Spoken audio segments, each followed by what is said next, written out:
Cyclone এসছে Amphan, সেটা তো হঠাৎ একদিন আসেনি, এটা 7 দিন আগে থেকে ঘোষণা হচ্ছে।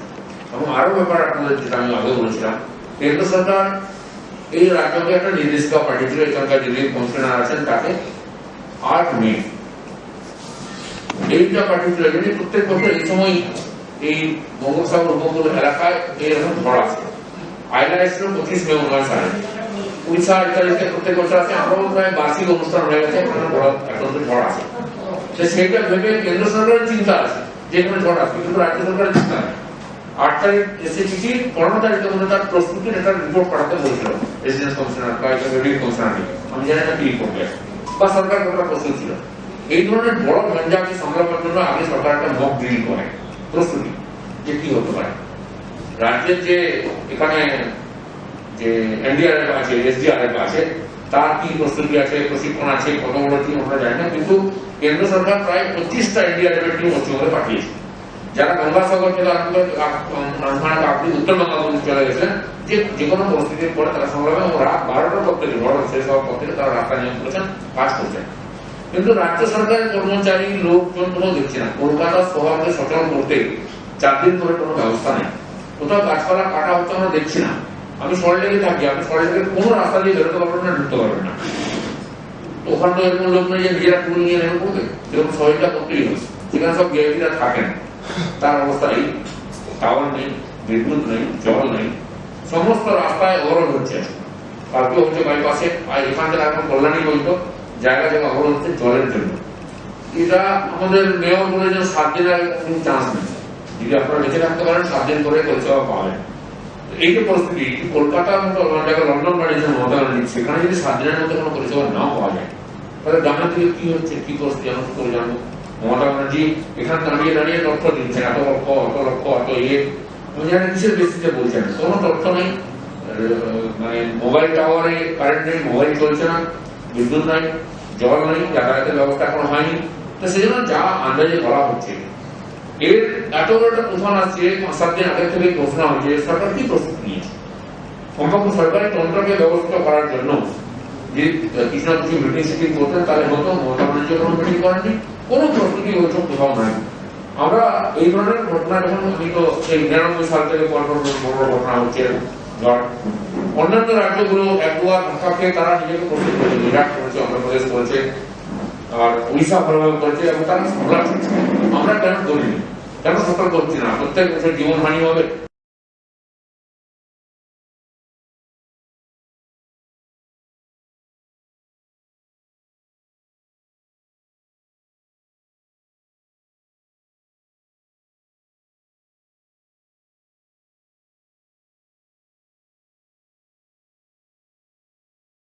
এতদিন পরে না, আমার বক্তব্য তাই, আমি আপনাদের মনে আছে কালকেও বলেছি, যুদ্ধকালীন তৎপরতাতে কাজ করা উচিত। যুদ্ধকালীন তৎপরতা কারা করবে? মিলিটারি করবে, প্যারামিলিটারি করবে। যখন এই ধরনের ঘটনা, সেই দিন রাত্রে যেন চাওয়া হয়। যেদিন ঘটনাটা ঘটলো 19 তারিখ 20 তারিখ যখন ঝড় শুরু হচ্ছে, আমরা পরিস্থিতি দেখছি 20 তারিখ রাত্রে নবান্ন থেকে মমতা ব্যানার্জি বসে বুঝতে পারলেন 10 লক্ষ বাড়ি ক্ষতিগ্রস্ত হচ্ছে, লক্ষাধিক কোটি টাকা সম্পত্তি নষ্ট হচ্ছে, কিন্তু সেটা সামলাবার জন্য তার কাছে টিম নাই, লোক নাই। প্রশাসন আগের থেকেই পঙ্গু হয়ে গেছে করোনার ভয়ে। তো কেন্দ্র সরকার কাছে না মসজিদটা কি ছিল? কালকে প্রধানমন্ত্রী এসেছেন, তার সঙ্গে কথা বলাচ্ছিল। আমি প্রধানমন্ত্রীকে চিঠি দিয়েছি কি কি হওয়া উচিত, কি সমস্যা হচ্ছে, আর্থিক ব্যবস্থা কি হওয়া উচিত। আমাদের মতামত আমরা জানিয়েছি, আমাদের মতামত এখানে তো নেয় না, বরং যে আমাদের রাস্তা আটকানো হয়েছে আমরা সহায়তা করতে না পারি। যেন এই যে দেরিতে চেষ্টা, যখন ওনারা মমতা ব্যানার্জির অভ্যাস আছে, করোনা নিয়ে 1 মাস আইটি করার যখন সব ডুবে গেল, সব ছেড়ে পালিয়ে গেল, আন্ডারগ্রাউন্ড হয়ে গেল। ঠিক এটাও তাই, এই 4 দিন পরে যখন কোনো ব্যবস্থা করতে পারছেন না, মানুষ কেঁপে যাচ্ছে, তখন কেন্দ্রকে বলছেন মিলিটারি চিকিৎসা দিতে। আগে থেকে চাইতে কি চিন্তা আছে? কেন এই জন্য এক্সপার্ট কমিটির মিটিং হয়? এখানে অনেক বড় বড় আমার জানা আছে যে ডিজাস্টার ম্যানেজমেন্টের ভালো ভালো লোক আছেন, অফিসার আছেন, তাদের কোনো উপযোগিতা নাই। কমপক্ষে এখনো সময় আছে এই রাজনীতি, মান অভিমান এসব ছেড়ে পশ্চিমবাংলা যদি 6 কোটি লোকের জন্য ইফেক্টেড হচ্ছে, 6 কোটি লোকের জীবনের যে দাম সেটা রাখার জন্য আর কেন্দ্রের সহায়তা পুরোপুরি নেওয়া উচিত। তার মানে একটা তো আমরা আলোচনা হয়েছিলাম করোনার পরে, আবার এই ধরনের ঝঞ্ঝা এসেছে, তো মানুষ কি করে উঠে দাঁড়াচ্ছে? আর্থিক, সামাজিক, আর্থিক সব দিক দিয়ে একবার মানুষ ভেঙে পড়েছে। সেই জন্য মুখ্যমন্ত্রী লোককে বলছেন রাজনীতি করবেন না, আর উনি রাজনীতি সাহায্য করছেন। আপনি হিন্দি বোঝেন না, ভরসা প্রয়াস কিয়া চেষ্টা করেছেন তো বলেছেন। চেষ্টা তো অনেকেই করে, খাল পাতে খালি করে যায় অনেকে, মমতা ব্যানার্জি খালি করে দেন, খাল পার হতে পারেননি। কি চেষ্টা করেছেন? আমরা তো কলকাতায় আছি, বুঝতে পারছি, আমি গাড়ি বেরোতে পারছি না। সকালে আমি নিজে উঠে ডালপালা গাছপালা সরিয়েছি, তবে গাড়ি বেরিয়েছি। চেষ্টা করা আলাদা জিনিস, চেষ্টা তো না বুঝে অনেকেই করে, এটা ঠিক সেরকম চেষ্টা হচ্ছে। তো প্রধানমন্ত্রী তো উনি বলার সঙ্গে সঙ্গে চলে এসেছেন সহযোগিতা করতে, 1000 কোটি টাকা হাতে দিয়ে গেছেন দিদির হাত খরচার জন্য। নবীন বাবু 500 কোটি টাকা পেয়ে ধন্যবাদ জানিয়েছেন, হাত জোর করে প্রধানমন্ত্রীকে ধন্যবাদ জানিয়েছে, 500 কোটি টাকা আমাকে দিয়ে গেছেন আমাকে কাজ করার জন্য। মমতা ব্যানার্জি সে সৌজন্য বোধটাও দেখাননি, এটুকু তো আশা করা যায়। তাহলে আমরা কি করে বুঝবো ওনার আন্তরিকতা আছে সমস্যার বিরুদ্ধে লড়াই? প্রথমবার নয়, প্রথম থেকে আটকানোর চেষ্টা হচ্ছে, তাও আমরা পাঠিয়ে দিয়েছি, আমিও দিয়েছি, 18টা সিট জিতেছি। আমার একাই এমপি অর্জুন সিং আটকানো হয়েছে, এখানে সব্যসাচী দত্ত আটকানো হয়েছে, ওখানে জয়ন্ত রায়, সুকান্ত মজুমদার কাকে আটকানো, তার বাড়ির সামনে পুলিশ কোচিং করা হয়। জয়ন্ত রায় একজন ডাক্তার, প্রফেসর ছিলেন মেডিকেল কলেজে, তিনি সাইকেলে নিয়ে গ্রামে একটা রুগী দেখতে যাচ্ছেন, তাকে রাস্তা থেকে ফিরিয়ে আনছে। এটা কি, এটা আইন কি? এটা কোনো মানবিকতা? কি করতে গেছেন একটা রুগীকে? আপনার কোনো হসপিটালে রুগী ভর্তি হচ্ছেন, মানুষ বাড়িতে মারা যাচ্ছে, তাহলে উনি সাইকেল করে যাচ্ছেন ডাক্তার, টাকা আটকানো হচ্ছে। তার মানে ওনারা করতে পারবেন না, কাউকে করতে দেবেন না। পশ্চিমবঙ্গের মানুষ তার উপর ভরসা করবে। প্রধানমন্ত্রী এসেছেন, বসিরহাটে গেছেন, উনি তো কলকাতায় ঢোকেন, এয়ারপোর্ট থেকে খাওয়াতে করে বসিরহাট থেকে এয়ারপোর্টে চলে গেছেন। তাদের প্রশাসনের কি কাজ ছিল? এসডিপির লোকেরা ছিল, তারা সব সামলেছে। আর তো কোনো কাজই ছিল না, উনি ব্যস্ত ছিলেন। উনি বাদ দিয়ে সরকার হয় না, আমরা বুঝতে পেরেছি। এখানে মানে কি, ওয়ান ম্যান শো, ওই যে একটাই পোস্ট, বাকি সব ল্যাম্প পোস্ট, এটা প্রমাণ হচ্ছে। এবারে এখন ল্যাম্প পোস্ট তো পড়ে গেছে, হাত তুলে দিচ্ছি উনি। তারপর বর্ষ কোনো সিএসসির ব্যাপারটা আমি জানি না কে কি করে। সিএসসির কাছ থেকে ওনারা কমিশন নেবেন, সিএসসি সবচেয়ে হাই রেট বিদ্যুৎ দেবে, মানুষ কাঁদবে তার জন্য। আর সাপ্লাই, তার সুরক্ষা, এগুলো সিএসসি না। সিএসসি বিদ্যুৎ দেয়, তার সাপ্লাই ইত্যাদি আপনারা দেয়। যদি তার ছেড়ে পড়ে, সেটা কি সিএসসি কি করবে? সেটা সরকার ঠিক করবে। আপনাদের ব্যবস্থা নাই কেন? কেন তার জন্য রেস্কিউ টিম নাই? তারা এসে গাছ কেটে আর বিদ্যুতের লাইন ঠিক কেন করছে না? আর আমার যেটা মনে হয়, এখন এই যে কেবল লাইনের বিদ্যুৎ লাইন, কলকাতাতে কতদিন ওভারহেড থাকবে, অনেক শহরে হয়ে গেছে আন্ডার লাইন, কেন মাটি নিতে যাবে না? একটু ঝড় একটা কাজ পড়ে গেল আর কারেন্ট চলে গেল। এটা কলকাতার মধ্যে যেটা দিল্লির স্বপ্ন ছিল লন্ডন বানাতে, সেখানে এরকম কতদিন চলা উচিত? এটা কি আধুনিক শহর হতে পারে? আমার মনে হয় এই সুযোগ এসে এখন পাওয়া উচিত। দেখুন, এই সরকার কেবল পুলিশের উপর নির্ভর করে চলছে, সে বিরোধীদের আটকানো হোক বা প্রশাসন চালানো হোক বা পাবলিক যেখানে বিক্ষোভ করে তাদেরকে পিটিয়ে সিধা করা। আর পুলিশের কি যোগ্যতা ক্ষমতা আমরা জানি, পাড়ায় গিয়ে মার খাচ্ছে, গম খাচ্ছে, লাভ খাচ্ছে। তো সেই পুলিশ যার মনোবল নিশ্চিত নেমে গেছে, যে পুলিশকে মমতা ব্যানার্জি চাক্কা বা কথা বলে, যে পুলিশকে চেষ্টা বোম মারতে বলেন, সেই পুলিশকে দিয়ে কি করে এই সমস্যার সমাধান হবে? সেই জন্য আমরা বলছি যে পুলিশ দিয়ে হবে না, পুলিশ যেমন ট্রাফিক ইত্যাদি দেখছে সেটা দেখুক। আজকে সেই পুলিশের কি অবস্থা? পুলিশ ট্রেনিং স্কুলে পুলিশের বিদ্রোহ হচ্ছে, পুলিশের জওয়ানরা, র্যাব আর কমব্যাট ফোর্সের জওয়ানরা এসে রাস্তা অবরোধ করছেন, মিছিল করছেন, সিনিয়র অফিসারদের রাস্তায় ফেলে পেটাচ্ছেন। এই পুলিশের অবস্থা। এই যে পুলিশ যে কি টেনশনে আছে, কি অসম্মানের মধ্যে আছে বোঝা যাচ্ছে। সেই পুলিশকে নিয়ে কি করে লড়াই ছিল? যারা মানুষ লড়তে প্রস্তুত নয়, তার মিনিমাম রিকোয়ারমেন্টস গুলো করা হয়। থাকার জায়গা নেই, থানা নেই, বিল্ডিং নেই, ব্যারাক নেই, অস্ত্র শস্ত্র নেই, কিছুই নেই, নির্গ্রাম সরকার পুলিশ। তাই পুলিশকে মারা সহজ। আর টিএমসি লোকেরা কখন থানায় ঢুকে পুলিশকে মারাথন করেছেন, সেই পুলিশের মনোবল একদম তলানিতে চলে গেছে। পুলিশ নির্গ্রাম সরকার হয়ে গেছে, সেই পুলিশই এখন এই সরকার রক্ষা করতে যাচ্ছে। আর যে সরকারের পুলিশকে অন্যান্য অফিসারদের বিশ্বাস নেই, ফুড সেক্রেটারিকে সরিয়ে দেওয়া হচ্ছে, হেলথ সেক্রেটারিকে সরিয়ে দেওয়া হচ্ছে, কলকাতা কমিশনারকে সরিয়ে দেওয়া হচ্ছে। আপনারা উল্টাপাল্টা করবেন, চুরি ডাকাতি করবেন, আর তার দায় সব অফিসারদের উপরে। রেশন চুরি করতে দেননি, রেশন খাদ্য সেক্রেটারি সরিয়ে দেওয়া হোক। স্বাস্থ্য সেক্রেটারি 2 নম্বরে মাল এসছে, লোক নাই, বিক্ষোভ হচ্ছে হসপিটালে, হেলথ সেক্রেটারি সরিয়ে দেওয়া হলো। আর আজকে কমিশনার, কলকাতা কর্পোরেশন যা অবস্থা, কেন মেয়র বাসি মেয়রকে রেখেছেন না আপনারা? তাকে একবার সরান না। ক্ষমতা দখল করার জন্য নিজের চামচাতে বসিয়ে রাখবেন, আর অফিসাররা যারা নিষ্ঠাবান অফিসার তাদেরকে বলে দেবেন। এখন তো স্ক্রিন চলে যান, দায়টা পেছনের দরজা দিয়ে যে মিউনিসিপ্যালিটি কর্পোরেশন আপনারা দখল করে লুট করছেন, এর জবাব আপনাদের দিতে হবে লোকের কাছে। আপনারা নির্বাচন করবেন না, লোকের রাজনৈতিক অধিকারকে প্রতিফলিত হতে দেবেন না, মানুষের প্রাথমিক জিনিসগুলোকে দেবেন না। আর কিছু বলে পুলিশ লাঠিপেটা করবেন, এটা চলতে পারে। মন্ত্রীগুলোর জন্য আজকে রেশন ব্যবস্থা ভেঙে পড়ছে, স্বাস্থ্য ব্যবস্থা ভেঙে পড়ছে, বিদ্যুৎ ব্যবস্থা ভেঙে পড়ছে। আগে মন্ত্রীদের পদটা করা, তাদেরকে মানুষের কাছে জবাবদিহি করতে হবে। কিসের জন্য আন্দোলন করেছেন? এতদিন ধরে এইসব করার পরে কেন ব্যবস্থা হয়নি? সরকার খুঁজে পাওয়া যাচ্ছে না কেন?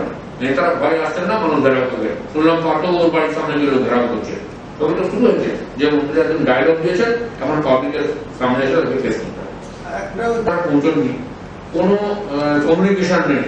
1 লাখ কোটি টাকা, এর আগে 26,000 কোটি টাকা, 35,000 কোটি টাকা যা ইচ্ছা করেছে। সে সমস্ত ডিজাস্টার হলে উনি একটা কিছু প্রথমে রাস্তায় বাজারে ছেড়ে দেন। আমি বলছি আয়না হয়েছিল তখন 5,000 কোটি টাকা দিয়েছিল, নদীগঞ্জের জন্য এসেছিল। সিপিএম সরকার তো চলে গেল, টাকাগুলো কে ভোগ করেছে? কেন বাঁধ হয়নি? সেই বাঁধ কেন ভেঙে পড়েছে? তোমার কংক্রিটের বাঁধ বাঁধতে বলা হচ্ছিল। রাজীব ব্যানার্জি ওখানে ফটো তুলে চলে এলেন, কোনো বাঁধ তৈরি হয়নি। সেই বাঁধগুলো ভেঙে গিয়ে আছে, জল প্লাবন হচ্ছে, এই লক্ষ লক্ষ লোক প্লাবিত হয়েছে, জমি ফসল নষ্ট হয়েছে, নোনা জল ঢুকে যাচ্ছে। দুগলার মাটি ফেলে দিয়ে সব টাকাটা হজম করবেন আর মানুষ তার জন্য ভুগবে, এটা চলতে পারে না। মুখ্যমন্ত্রী কত জায়গায় যাবে? তিনি পুলিশ পিটিএসেও গেছেন, সেখানে জানেন না ক্যান্টিন আছে কিনা, ক্যান্টিন চলে কিনা। প্রধানমন্ত্রী এরকম কথাবার্তা বলেন না আকাশ থেকে, এখানে ক্যান্টিন চলে, দাম বেশি না কম, খেতে পান কিনা, এটা পুলিশ মন্ত্রী দেয়, যেটা প্রেস্টিজিয়াস ট্রেনিং সেন্টার সেখানে আমি জানি, কিন্তু দুনিয়া সব জানেন। একটা ওয়ার্ডে বন্ধ করেছিলেন, মুখ্যমন্ত্রী নিতে হবে, বাকি মন্ত্রী, কাউন্সিলর, মেয়র এরা কোথায় গেল? এরা কি উঠে গেল দোকানে? আশ্চর্য ব্যাপার। মুখ্যমন্ত্রী সব জায়গায় ফটো তুলবেন আর বাকি কোনো নেতা মন্ত্রী দেখায় ওনাকে রেশন ঠিক করার জন্য আছেন এখানে। আটকালে কি হবে? আমাকে আটকালে সমস্যার সমাধান হবে না। আমরা চাইছি লোকের কাছে গিয়ে পৌঁছে তাদের কথা শুনতে। কমপক্ষে তার মন্ত্রীরা যার আগে আমি যদি যাই, তাহলে মন্ত্রীরা কোন মার খাবেন, কম ঘেরা হবে, আমি কমপক্ষে তাদের দুঃখ কষ্টের কথা শুনতে পাবো। তারা তো ভয় যাবে না কেউ, সেটুকু যাওয়ার অধিকার আমাদের নেই। সাধারণ মানুষের দুঃখ কষ্ট করছেন, আমাদের কর্মীরা কাজ করছেন, তারা রাস্তায় নেমে গাছ কাটছেন, রাস্তা পরিষ্কার করছেন।